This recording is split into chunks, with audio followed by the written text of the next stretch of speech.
Good evening, and welcome back to Music School. What a sophisticated name, Music School. Do you feel like you're being treated like a child? We're going to music school. Well, I think that's what it is, and I couldn't think of a better phrase. So, welcome to Music School, and this is kind of like an offshoot, if you would, of applied music from the Bowdoin Center Performing Arts. Those of you that remember, it was 4 years ago that the Bowdoin Center went on what we call a hiatus. 4 years is a long time for a hiatus. But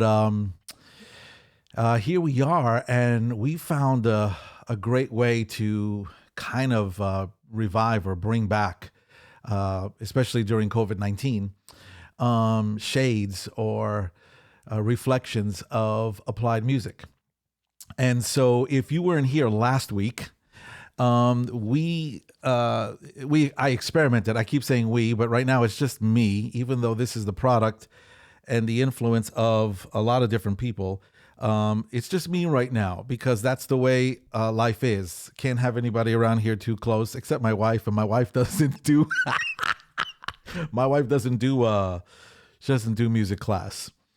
I almost called it the Biden Center instead of the Bowdoin Center.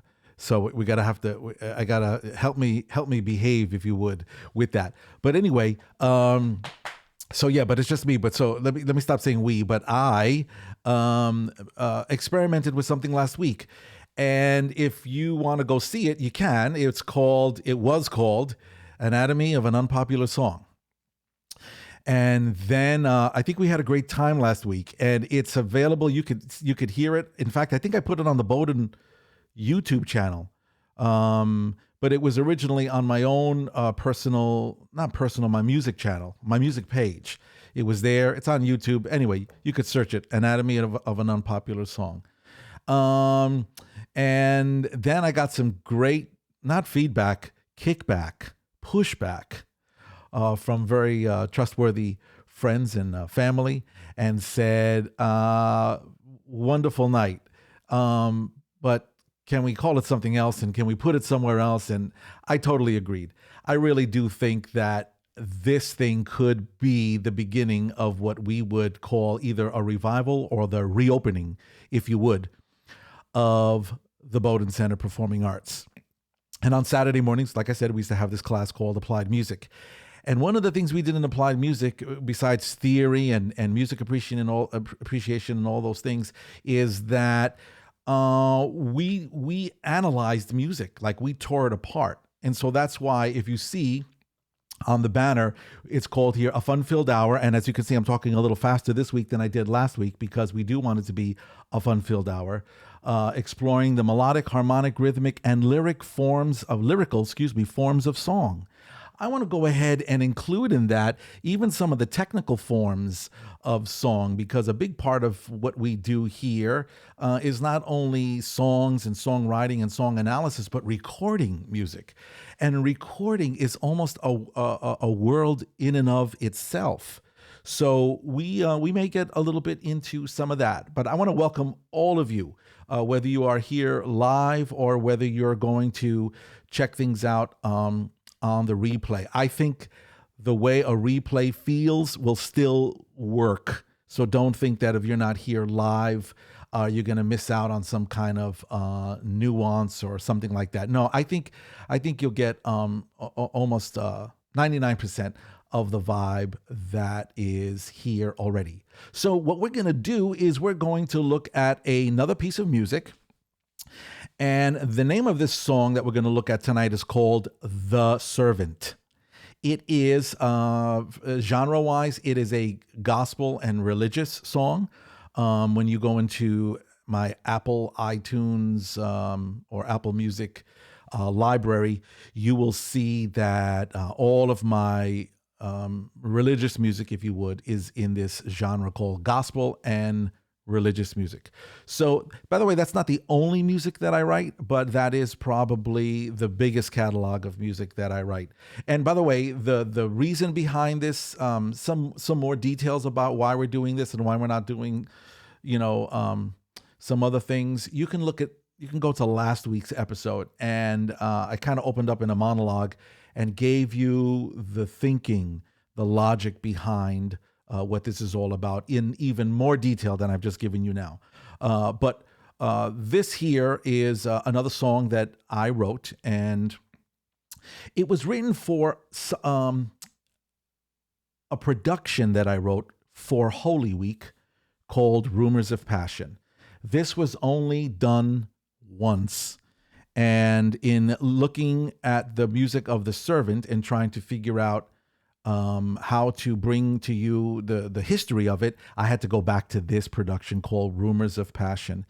And it's something I'm very, very proud of. In fact, I was speaking to one of my coworkers the other day and told them in rereading the script so I could prepare myself for you folks tonight, I was really blown away at how beautiful Rumors of Passion is. It is something that it was performed live, but I think that it could probably be put together as a short film for the internet or for anything. But it's really something that's specific for Holy Week. So whether you're religious or not, whether you're into spirituality in terms of music, worship, whatever they call it now, or whatever it is, praise and adoration, you can still appreciate this. And let me give you the backstory of it. In Holy Week, as you know, it kicks off with Palm Sunday, and it works its way through the journey and the final days of the Passion, Jesus Christ, his life. And then, of course, it ends on Easter Sunday. Holy Week ends on Easter Sunday. So the bookends are Palm Sunday, Easter Sunday. In the middle of that, some churches really go over the top and they trace the steps of Jesus Christ day to day, which is a fabulous discipline. One of the things that I like to do on the Tuesday of Holy Week is I like to do something, and I called it Rumors of Passion, where I like to go ahead and look at the Old Testament foreshadowing of Messiah, Jesus, the suffering servant, all that. And so a big part of that means you're going to have to go to the book of Isaiah. And in the book of Isaiah, in chapter, I believe it's 42 or 43 or 40 or 41, in the early 40s, there is a chapter there that is dedicated and describes the servant of the Lord. And there's a whole bunch of discrepancies as to who the servant is. Is the servant God? Is the servant Jehovah God? Is the servant his son? Is the servant the people of Israel? All kinds of, and I think it's all of them at different times. It just depends on what the poetic direction is, and it's worth immersing yourself into. But guess what? We needed a song. We needed a song that would go ahead and capture the musical, if you would, expression of that. So I wrote the song called The Servant. The lyrics come straight out of that chapter. We'll go ahead and look at these lyrics real quickly. Think of this song like last week's song. Think about it as an A and a B section, and then there's a bridge. Real simple. The servant. Look at my servant whom I strengthened. He is my chosen one who pleases me. I have put my spirit upon him. He will bring justice. He will bring justice to the nations. All right, then there's a pause. That's the A section. Then it goes into the B section. He will not shout, nor raise his voice. He will not bruise the weakest reed or put out a burning candle. He will bring forth justice to all who've been wronged. He will not fail or lose heart until justice prevails throughout the earth. Until justice prevails throughout the earth. And then there's a tag in the song that says, even distant lands will wait for his law. So if you look at this, if you look at the first section, when I was reading the scripture, this first section sounded strong. It sounded like a king talking, or a father, a really big and tall father describing his son or the servant. And then in the second section, the language changes a little bit. He's powerful and he's strong, but it also has language in here that speaks of him as being gentle and meek, when necessary. And so that already is having an impact on how the song needs to be written. That A section needs to have one kind of feel. That B section needs to have a very different kind of feel. And then somewhere towards the end of the B section, there has to be sort of a coming together so that it doesn't start off strong and then end soft and weak. No, it starts off strong and then it has like this dip of gentleness and meekness. And then it kind of picks up a little bit. And that last phrase, which I like, says, oh, excuse me, that's the wrong screen. It says, until justice prevails throughout the earth, until justice prevails throughout the earth. So it kind of picks up a little bit in theme and gets a little bit back towards this idea of what this servant is going to do. Okay, so that's the lyrical side of things. We're not going to look at the lyric. We're not going to analyze the lyric anymore. It's an Old Testament passage, highly poetic. It's got strong side to it, a rough side to it. It's got a smooth side to it. And then it's got a little rough and smooth side to it. Okay, put that away. Remember that. Let me go ahead and make sure that we know who are the people that are on this. Of course, the perennial rhythm section that's been with me on almost everything I do. There's Jordan Miles and Ellie Suarez. Jerry Kaufman is there. And there's Phil Hamilton, in case you're wondering who my supporting cast has been. And then over on the other side of me, you will see, I should turn that way, right? On the other side of me, there's the horn section. Folks, that's Bob Franceschini to the left. He's holding a soprano saxophone there. And then to the right of him, wow, that is Mike Rodriguez, who is probably the most sought after trumpet player in all of, definitely all of jazz, but he also does a lot of other things. And then, of course, there's the background vocals of Doom, or as we call it, the BGVs of Doom. And I don't have a picture of all of them together. I would have to take like 10 different little pictures. But to make sure that we don't forget about them, let me just put up a credit slide so we know who's here. Of course, the rhythm section we already mentioned. And I know for a fact that these are the singers. Folks, when this record came out, we did not make CDs.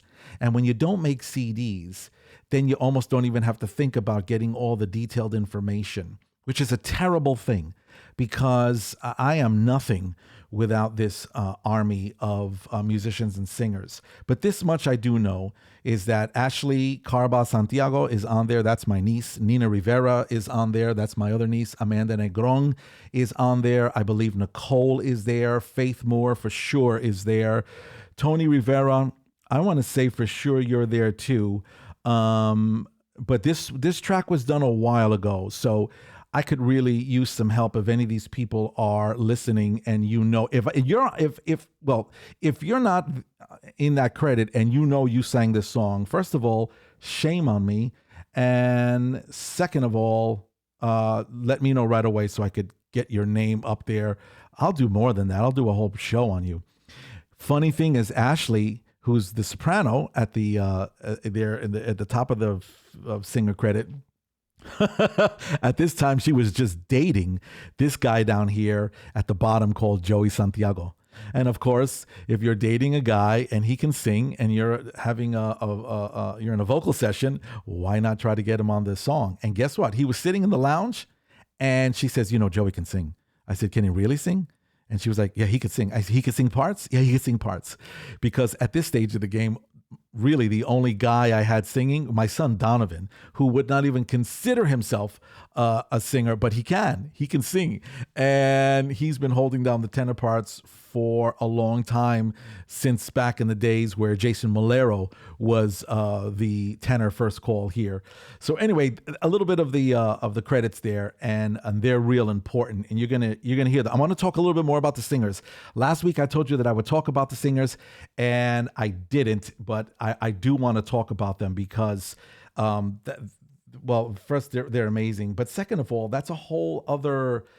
They're like a whole other beast, and there's it's worth talking about. So let's go ahead. So let's go ahead and hear the song. This is what we did last week. I think we should do it again. We're gonna go ahead and hear the song in its entirety. This song is short, so don't go to the bathroom, don't yawn, don't blink. This song is short, and when it's done and we begin to tear it apart, we will play excerpts of every section so that we can make sure. Okay, I'll stay here with you. I'm not going to shift to another slide because I want to be here. And let me go find it. And I think it is here. Yes, here it is. Okay, this is The Servant. I think the song is like 3 minutes and change, I think. But we'll see. All right, here we go.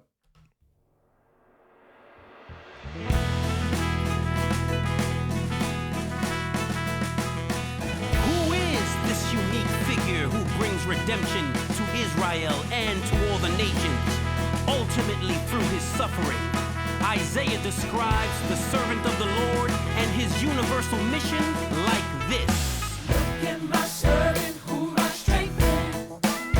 He is my chosen one who pleases me.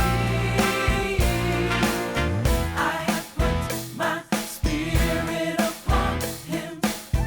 He will bring justice to the nations. He will not shout or raise his voice.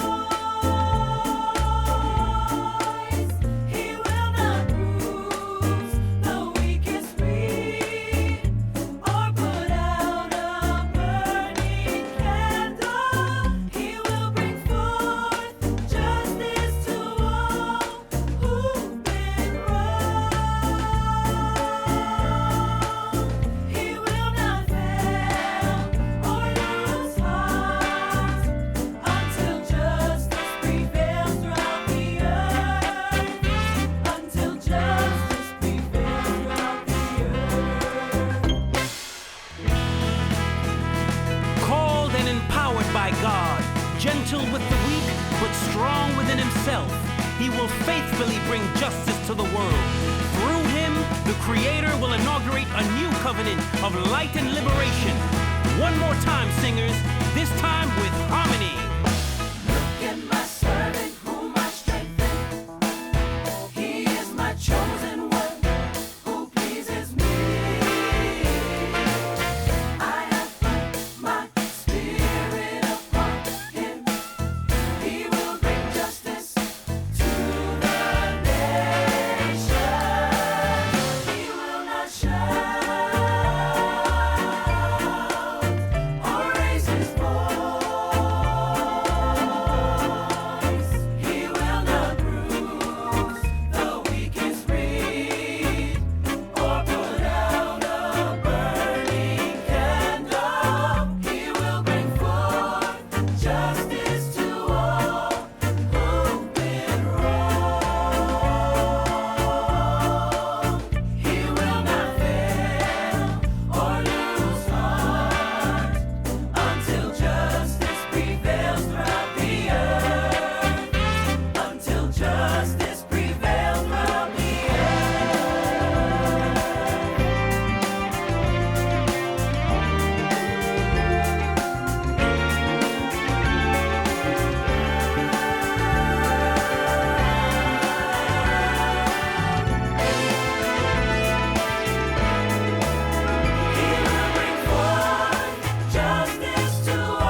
Oh, yeah, yeah, yeah, yeah, yeah, yeah, yeah, yeah, yeah. You know, I was thinking about a whole bunch of things in terms of musical influences and references for this song. I'm going to throw up some albums that come to mind. When you're writing a song, you don't sit there and say, okay, what record should I think of from back in the day that I should? No, you don't do any of that. All of that you've heard and all of that you've been listening your whole life is already in you. And it's just kind of waiting to flower again in a different way. So in writing this song and then releasing it, and now it's a finished product, now I'm going back and listening to it and saying, man, what were the influences that were there? And the first one that comes to mind, because we're talking about royalty and a king, kind of talking, I said, okay, we're just going to go ahead and come up with, just like a hear ye, and here comes the king and a procession and all that. And so you gotta kind of get some kind of imagery in your head of a king. Wow, there's a mosquito in here. Imagine. Yeah, because it went up to 70 degrees. But anyway, so you gotta kind of get a king in your head just to help you. And the trumpet players, just did a great job of getting that processional, kind of sound going on. And we're going to pull up the chart right now so that we can see what is going on. So this introduction of the song takes place over this E sus chord, which is just, dun, dun, dun, just that's all it is, an E sus. And the trumpet players, the horn section is playing this sort of like round robin revolving kind of horn part, which, by the way, in the middle of a very processional kind of vibe, truth be told, they're actually playing things to a clave. I remember that when they were recording, Bobby F was like, okay, we're gonna, you're gonna play this, you play this note over that rhythm, and then I'm gonna play another horn part over the clave reversed instead of 3-2-2-3. So that's a whole nother conversation and episode, but we won't get into that. So it starts with this processional, which let's go ahead and hear that one more time. I think it's here.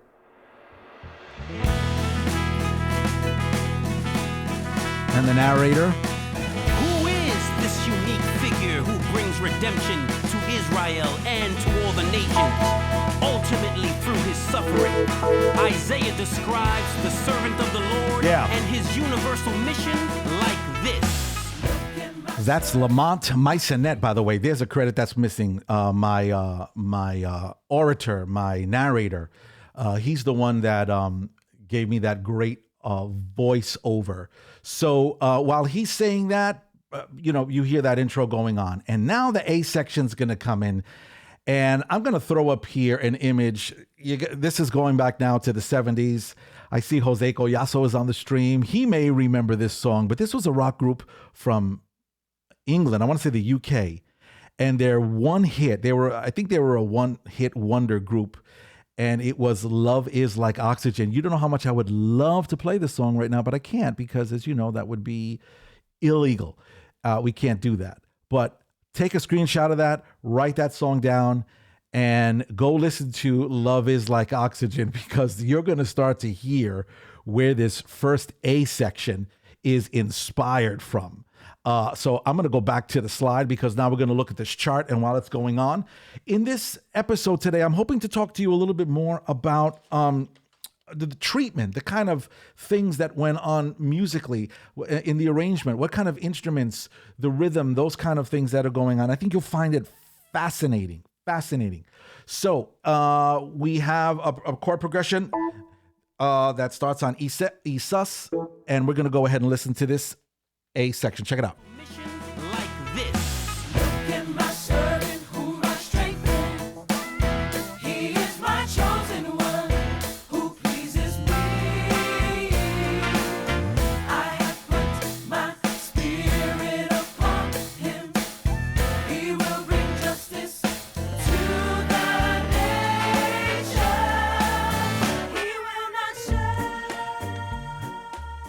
An instrument in there that's real important to establish this feel, even before we get to the guitar part, is the harpsichord. And the harpsichord is an instrument that we used in our rendition of this phenomenal oratorio for Easter called Savior. And there was a song on this album called Kings of the Earth. Some of you might remember it, especially if you were in the music family at Crossroads back in those days. And there's a song there, like I said, Kings of the Earth, and it starts off with this harpsichord that just plays these eighth notes. And that has lingered with me and stayed with me. And so that's where you kind of get this feeling.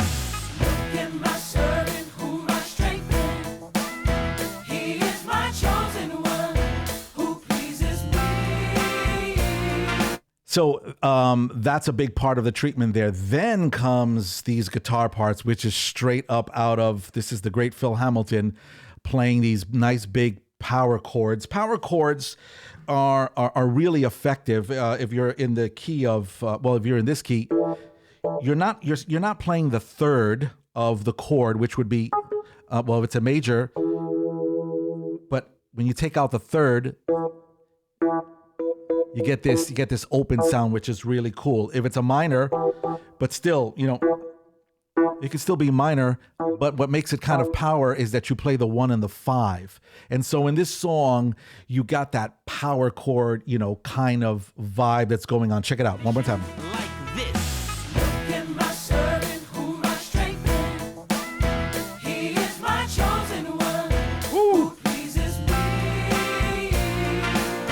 Yeah, let's stop that there. Something really cool that happens for those of you that understand, chords and how they move. If you don't, that's okay. You could still grow in this and appreciate it. The chord that we're jamming on, Charlie, check this out. It's this E, E sus, right? You see the chart, E sus 4 next to the letter A. What's really cool is the next chord, which is so powerful. Meanwhile, it hardly does anything, really, just the bass note moves. So you got E sus, right? Look what happens. The bass note moves. Is that cool or what? Just by going from to here. Just moving the bass note turns the chord from an E sus to an F major 7 flat 5. Sorry, let me just play it again. F, there's your 3, there's your 7, and here's your 5 flattened. And that's the E sus chord by itself, but with an F bottom, becoming an F major flat 5. That pleases me. And then it goes back. One more time. Like this.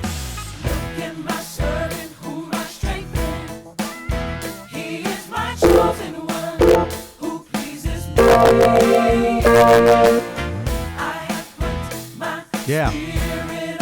Same movement again. He will bring justice to the nation. He will not share. Ah, the great Jerry Kaufman. The great Jerry Kaufman. Look what he does, folks. At the end of this little section here, we've got an E flat major 7, right? Excuse me, let me play it out again for you. So, to the, that's your sharp 5 to a regular A7. So let me again look at the chord chart at the bottom system. E flat major 7 going to an A sharp, A7 flat, sharp 5. Excuse me. Resolve it to an A7, and then it ends here. I'm going to go down an octave, okay, just to give a little bit more beef. It's a D7 suspended, right? And then it goes to a D11, which is also known as a C over D. And then it ends on a D7. Okay. But what Jerry does is so cool. I want to slap him. He just plays the D7 sus. He throws in that 9 because in an 11 chord, the 9 is included, and then brings back in the third. So he does this.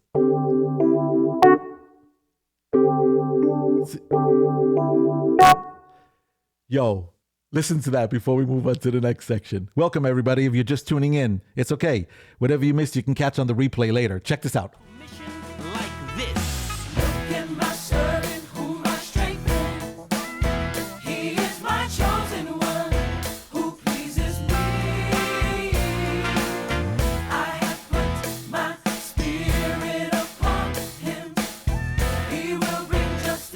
Here it comes.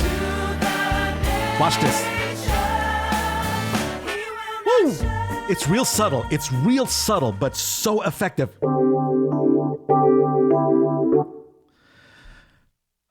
And when you're writing a chord chart like this, you realize that you got to get it in there because that movement is so effective. Great, Jerry. You rock. Let's go. Let's keep it moving. Because if not, now we're moving into the B section. The B section, by the way, please note that the section that we just left vocally, let me just play a quick excerpt. The singers are singing in unison. In unison also signifies a sense of power and unity. Harmony insinuates something else. I'll get to that in a second, but power. So I want my singers, female and male, men and women, I want them in unison on this first treatment because I want a sense of power and I want a sense of unity and oneness, okay? I want something different the next time, but listen to like this. Look at my shirt and who my strength is. Unison. Woo! Who pleases me? I have put my spirit upon him. He will bring justice to the nation. He will not share. Now I'm going to go ahead into this B section, and I told you that this first part of the scripture is strong, kind of rough terrain to it. The description of the servant in this next section is softer. I'm going to let the men take a seat and I'm going to let the ladies sing again in unison because I still want the unified, I still want strength, but the male tenor sound is going to drug things. And so the guys take a seat and the ladies take over. Not only will they take over, but we will introduce another treatment here so that the piano player, Jerry Kaufman, I want him to slip and slide. I want him to dance. I want him to have freedom. So then we need somebody to hold down the fort. And in holding down the fort, you're going to hear this pizzicato part, which is basically a violin that's played muted and then the strings are plucked. And for this section, I'm going to tell you right now, and don't be shocked, there's a bachata influence that is going to come up in it, if not now, in the second round of the B section. But there's also a sense of tango, the music that comes out of Argentina. You're going to feel this. This is going to be a dominant feel. Hopefully it should make you want to dance the tango. So here is the B section. Ladies only. Still in unison. We're adding pizzicatos. It's got a tango vibe. Guess what, folks? Even the drum set changes. I started this song playing this big kit, 22-inch bass drum, fat snare drum, just real open kind of John Bonham kind of rock and roll. For this B section, I change drum sets and I go to a 10-inch snare drum, 8-inch hi-hats, and a little bass drum that's 15 inches.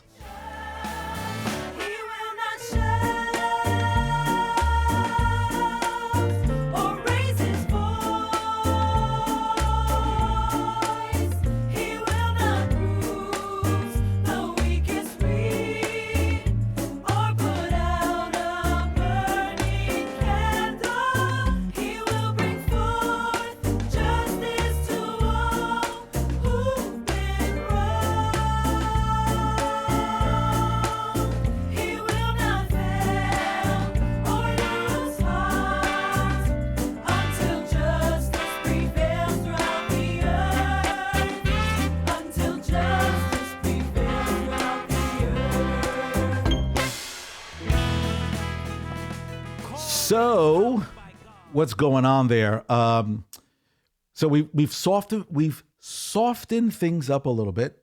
Ladies only, small drum set. Did you hear the bass guitar? Even he moved into a different approach. This is Jordan Miles, my firstborn. He starts to play the bass up on the neck. And those of you that are familiar with the bass guitar, you could play it down by the bridge. You get that Jaco Pastorius kind of sound. You could play it over the middle bridge. Not the middle bridge, the middle pickup. You get more of that P bass sound. But then you could play the bass up on the neck. And that gives you the boomiest sound. And I think that Jordan was as well trying to figure out, how can I tippy-toe as the singers are tippy-toeing, as the pizzicatos are playing what they're doing? How can I make my sound more gentle while the drummer has switched over to this little type of piccolo drum set?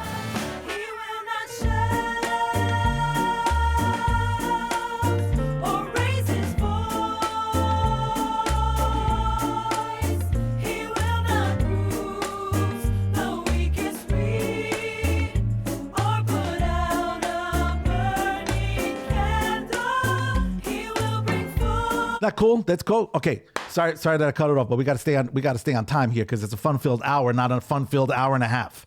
So these are some of the treatments that are going on in this B section. Chord progression, if it's tango, and we're bringing in a very Spanish, I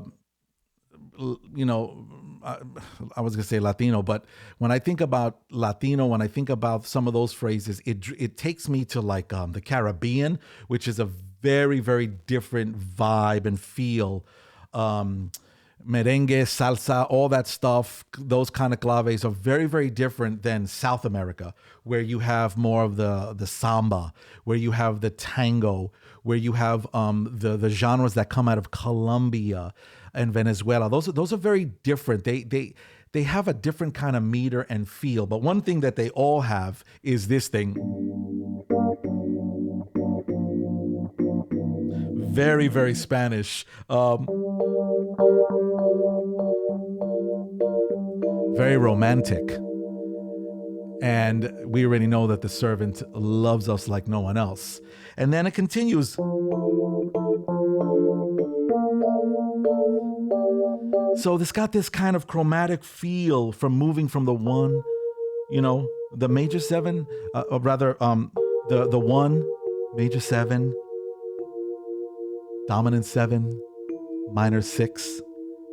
Then it's got this major F major feel to a six, still very romantic, and then over the B flat.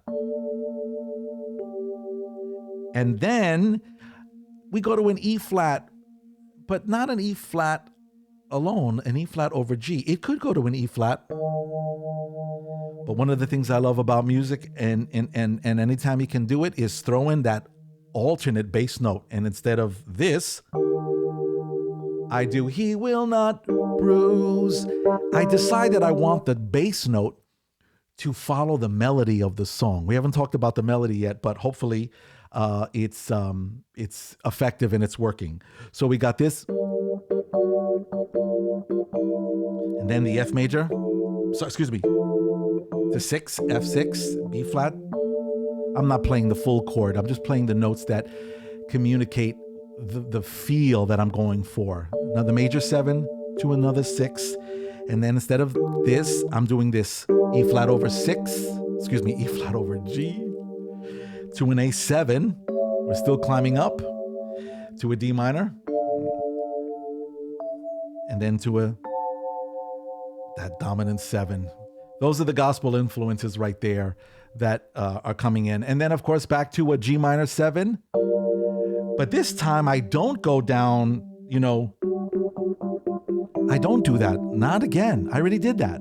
I've got something else to say. Da, da, da, da.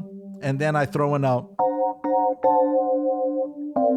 Na, na, na. So anyway, you can see there on the third system, it's kind of like the first system, but there's a variation. And that's important as well when you're trying to write something that keeps going on this journey that doesn't necessarily want you to come back to the top. Then in that fourth system, let's go ahead and listen, because at this point, we should let's listen to it again, because we'll start to hear all this little talk that we've been having.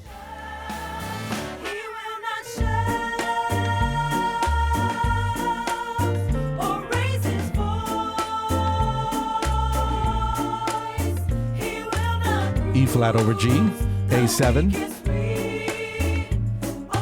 D minor, D9, D7. Little different.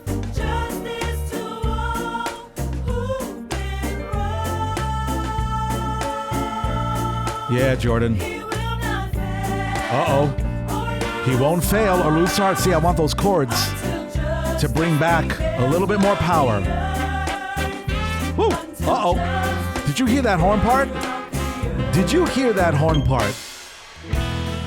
Did you hear that horn part? Dum, dum, bum, ba-dum. Of course. Where did that come from?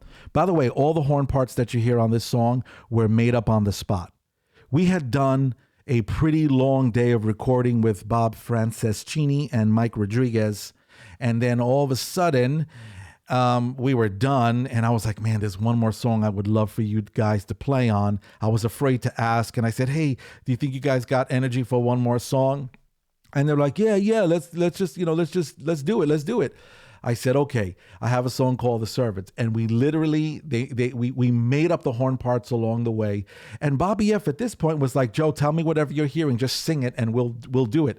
And so in the song, at that part where it goes, until justice prevails throughout the earth, last system, bar 29, earth, there's a hole in there. And I just kept hearing thump, thump, bum, ba-dum. And of course, that's one of the phrases that comes out of thump, da-dum, ba-dum, ba-dum, bum, bum, bum, ba-dum. So anyway, yeah, there's an example of how that crept in.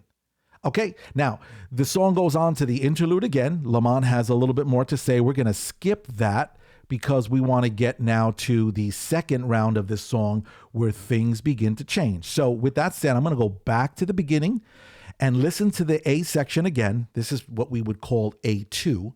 This A2, the singers are now going to sing in harmony. And that harmony is going to make things, we're not necessarily going to lose the power, the unison that we were going for at the top. But what we are going to do is it's going to get bigger, because harmony introduces more dissonance. And that dissonance, especially when you're singing parts that they're singing in E sus, spaced out across soprano, alto, and tenor. So the tenor may be here, altos may be here, sopranos might be there. Listen to this. That's very hard to sing. When you're singing next to somebody that's singing a note one whole step away from you, very hard. But that dissonance is what makes music big. If you you could be loud with power chords and loud with unison stuff, that's fine. But that doesn't necessarily mean big. Dissonance is big. Harmony is big. Check this out. This time with harmony. Look at my servant whom I strengthen. He is my chosen one who pleases me. I have put my spirit upon him. He will bring justice to the nation. He will not shine. So when I asked Ashley, can your boyfriend sing harmony? She went, yeah, he can harmonize. And I'm like, no, can he harmonize like that? Because in that harmony part, there's also chromatic movements. And you're going to hear it coming up, especially in this B section, B2. You're going to hear the men sing these lines. They're going to do this thing. Remember this chord that we were doing? Sorry. That that's all chromatic movement. That's very hard to do unless you really know what you're doing and you understand the difference between chromatic and diatonic and those kind of things. The notes that are in the scale, chromatic breaks the rules and moves in half steps. Not easy to do, but very, very effective in music. So hope you enjoyed that A2 section. Now let's listen to the B2 section. And you're going to hear them sing everything as they did in A1, except with harmony. He will not shout or raise his voice. He will not bruise the weakest reed or put out a burning candle. He will bring forth justice to all who've been wrong. He will not fail or lose heart until justice prevails throughout the earth. Until justice prevails throughout the earth. Yeah. So let me go back to the chart. So I got a treat for you. I wanted you to hear this song in the instrumental without the singers, so that when we go ahead and tell you that this song has bachata influence, and when we tell you that this song has mariachi influence, sometimes you have to just mute the singers for a minute so you can hear the stuff that's going on in the background. So check this out. This is an instrumental of the B2 section.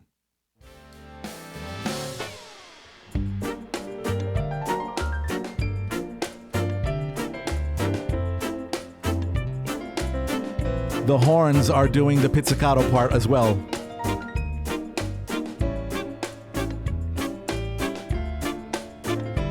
Check out Phil Hamilton on the bachata guitar part to the left.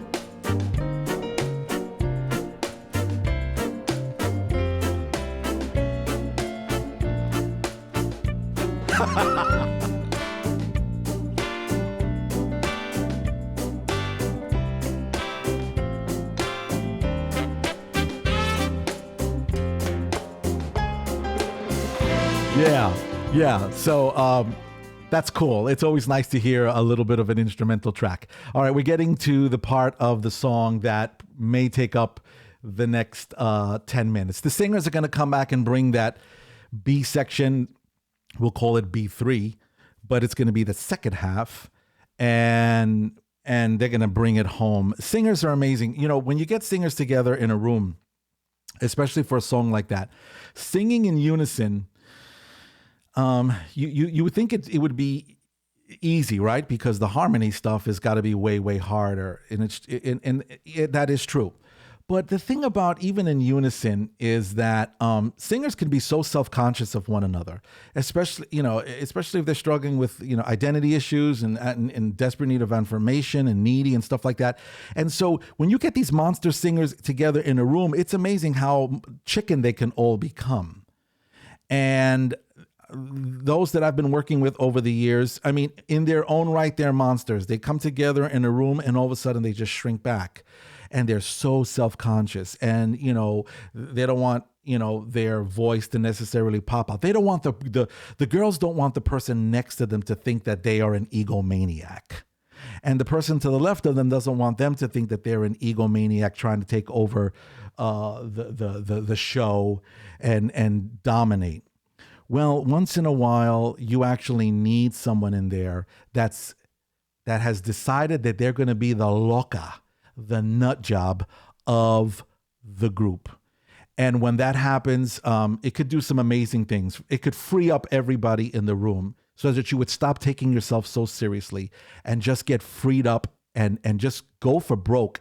As we like to say, sing strong and wrong if you have to, and then we'll eventually make it right. But sing strong and wrong, lest you do a recording session and walk away from it saying, man, I really only gave 70%. I didn't give my all. You don't want to live with that, especially when these songs outlive your life. My niece, Ashley Carba, is that nut job that I was talking about. And she doesn't care. She doesn't care what you think. She doesn't care if you like her sound or not. She doesn't care. And that is an amazing, amazing quality about her. And while all the singers on this track do a phenomenal job because the sum is greater than its parts, I do want to just say that this song needed someone to smash the alabaster jar and sing with all of that passion, call it Spanish, Latin passion that was needed to go along with the tango and the mariachi and the bachata and all that other stuff that is going on. And so in all the phrases, you can hear Ashley taking a more gaudy, I'm going to use the word gaudy vocal approach, necessary to the song. And then when she does that, she frees up her cousin Nina, whose voice is also an amazing instrument. And then Nina starts getting romantic with I mean, look how gaudy I sound. But yet this song calls for that. It's got to be that way. And then I think the rest of the singers eventually, step in place. And so, real quick. He will not shout or raise his voice. He will not bruise the weakest reed. Yeah. Or put out a burning Right here. candle. He will bring forth Yeah. Okay, we don't have time for the rest of it. Go listen to it. Go stream it. Go listen to it later. Okay, let's get to the bridge. Are you ready? If I go over time, you can blame it on the bridge. Folks, this bridge, I have some serious feelings about it. Now watch when it comes up on the screen. Yeah, that's it. It is so painfully simple, yet it is effective, and I love it. Underdog comes to the rescue here. This is the part of the song where I just want to salute. If I ever get patriotic for a song, it's this bridge. I love it so much. I wish it was a painting that was just on the wall so I could stare at it, besides using my ears. I want you to look at the melody and see how this is not only simple, but it's a repetition of ideas. It's a repetition that has balance, and the balance is in the phrase. So watch this. It starts here. Okay, for 1, 2, 3, 4.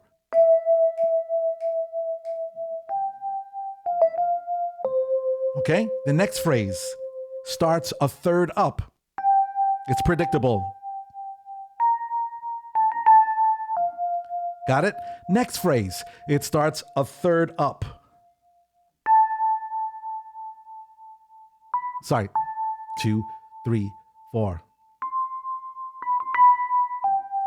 Okay, and you could almost see yourself climbing up higher and higher and higher, but you can't. Eventually you have to stop. So one more time, 2, 3, 4.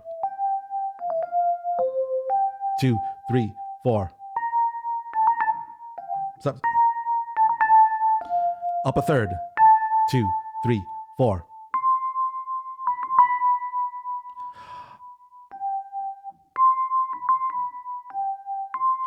Okay, and I just repeat the last phrase. All right, real simple. It's balanced. It's simple. The chords. 2, 3, 4. So these chords now, you're going to see here that something very interesting happens. What key are we in? We're in the key of C. When we get to the end of this, we're going to end up in the key of what? 2 sharps? D. So the song modulates. Where's the modulation? This would make for a great quiz question right now, because the modulation is in this bridge.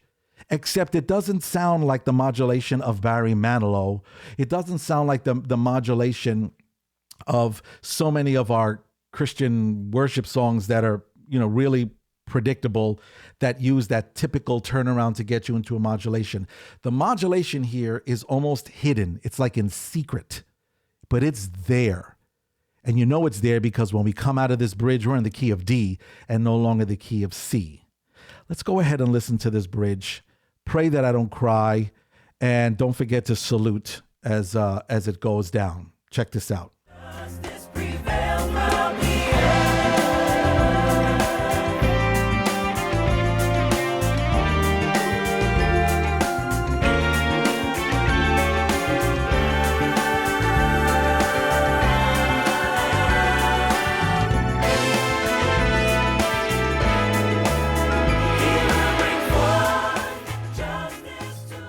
Holy, I got to hear it again.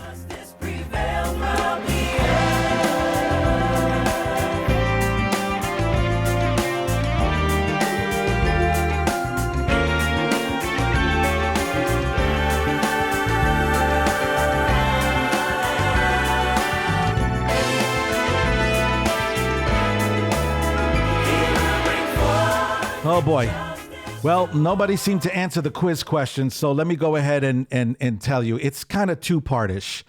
But where the song really changes key is in bar 36. That D sus, we started off here.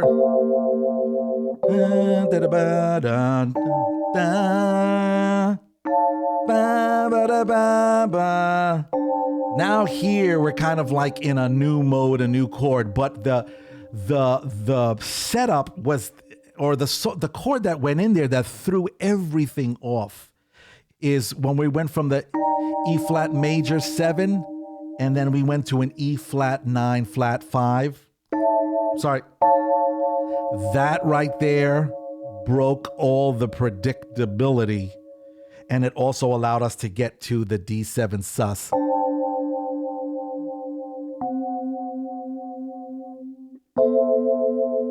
And then, of course, what's a Joseph Henry Cortese song without the diminished chord?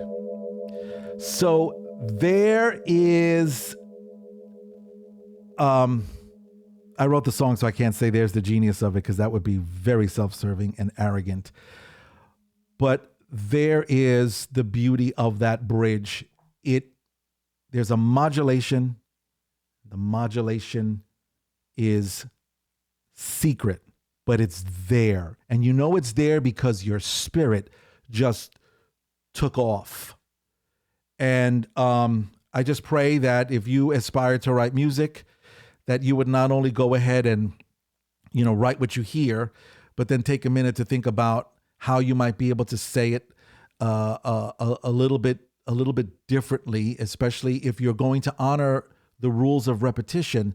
In those repetitions, that doesn't necessarily mean that the chords have to be the same. So again,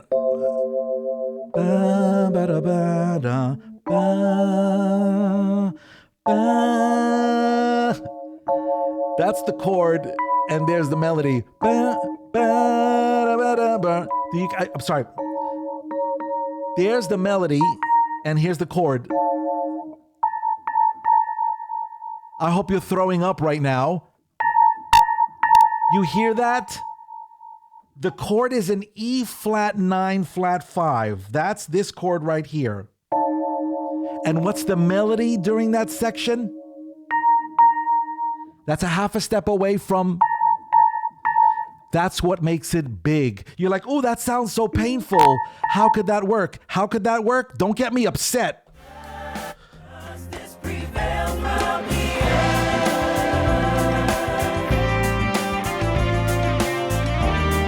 Check it out right here.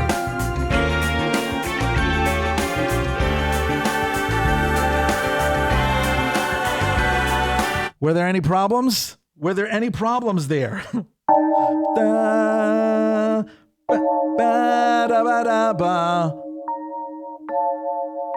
That's the melody. But one last time, and then we'll play it out.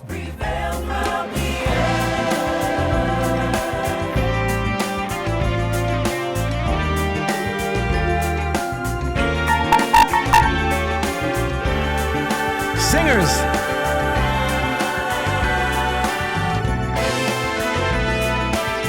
Yo. Oh, go Ashley. Oh my God, Nina. Oh my God, he will bring forth the C. That's a C above middle C. He will bring forth a sound. Oh God, godly gaudy, and it works. Thank you, ladies. Thank you, ladies. Thank you, sopranos. Thank you, altos. Oh my God. We got to go. Here we go. Here's the B section. B3, second half.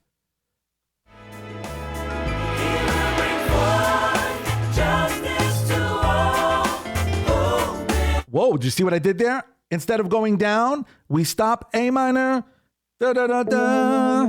Da, da, da, da. We're going up. Da, da. We didn't do that the first time. Are you feeling me? Are you feeling me? We did not do that the first time. He will bring forth justice through all. Climb up. Woo! Underdog. Are you seeing that? He will bring forth justice to all who've been wrong. I can't. I'm not even going to play that chord. We're not ready for that. That's for another lesson. Anyway, a little variation there.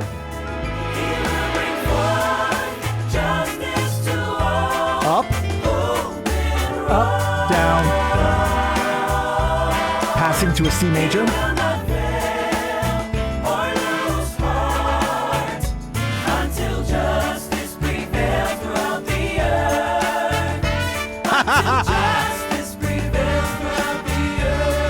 All right, take it home. Okay, this part here is a complete bite off of one of my favorite songs from Barbra Streisand's Back to Broadway album. It is the song that she sings with Michael Crawford, Music of the Night. If you listen, go search Music of the Night on Barbara's Back to Broadway album, and you will hear one of the most beautiful and demonic endings in music you have ever heard.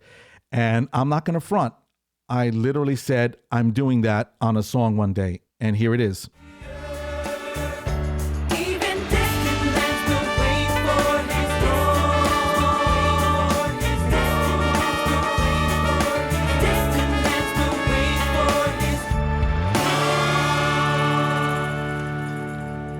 What was that? Yep, the button of the song. I grew up on Hee Haw, folks. If you grew up in the 70s, you grew up on Hee Haw. And the very button of this song, I am not ashamed to say, is the influence of Hee Haw. So again, the tag of the song comes from here, and the button of the song comes from there. And it is a crazy even. This the lands of la la la la la la la la la la la la la la la la la la na na na. Well, that brings us to the end of another episode of Music School. And I hope you had a good time. And we'll be back. When? I don't know, as soon as I can. But if this is moving you, if it is lifting you up above the clouds of the viral age, please don't hesitate to write to me at bowden@crossroadstabernacles.com and let me know. But for the most part, this is what we're going to be doing. We're going to be, well, let's see what it says. It says we're going to be exploring the melodic, harmonic, rhythmic, and literal forms of music. And again, I promise you, we're going to include some of those technical recording kind of conversations too when it's appropriate. All right, folks. So listen, this is how we're going to end today's program, or whatever this is. I'm going to put up the bumper, and we're going to let the servant play down one more time so that we can hear it. This has been great. I hope you're having as much fun as I am. I hope that this is infectious and causes you to hear music differently than you ever have before. And maybe above anything else, that now that you see what goes on behind a song, that you would look up to the sky and go, wow, Almighty, you are amazing. So with that said, thanks again for being here. Let's hear the servant one more time.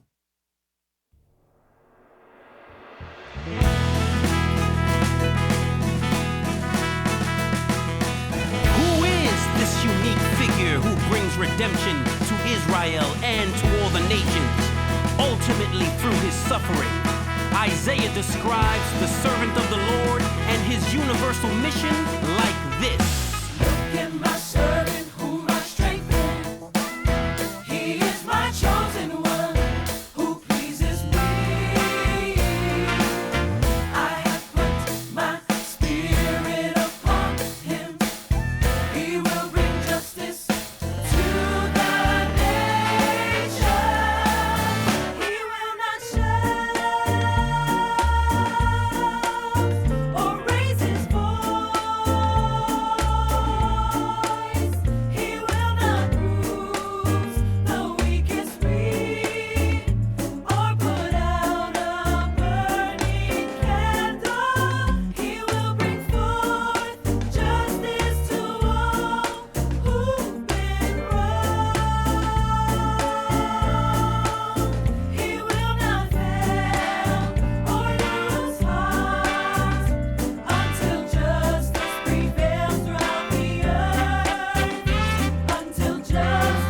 He will faithfully bring justice to the world. Through him, the Creator will inaugurate a new covenant of light and liberation. One more time, singers, this time with harmony.